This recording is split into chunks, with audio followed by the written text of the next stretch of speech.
The seller lives in Australia. You negotiated a deal as a state agent, and he's happy to sign, and the purchaser is happy to sign, who lives here in South Africa.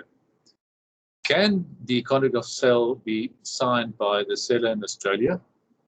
What formality requirements would have to be met?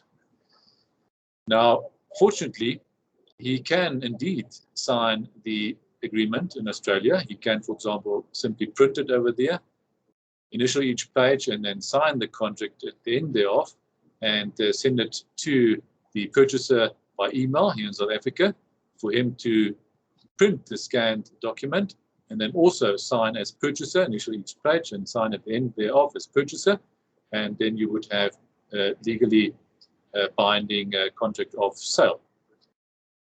So it's not necessary for the parties to sign the same original document.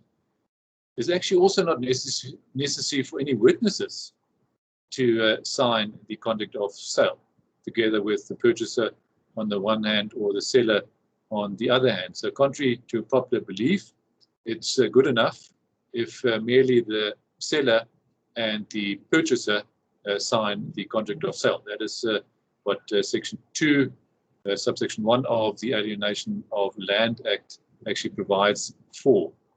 Another question that we get on a regular basis is whether the parties need to sign the same document as such. Or is it good enough if, for example, the agreement is sent by email to both the seller and the purchaser, and they sign separate documents with the same contents? Is that good enough? Is that a binding contract of sale? In my opinion, it would indeed be in order, and the contract would indeed be enforceable.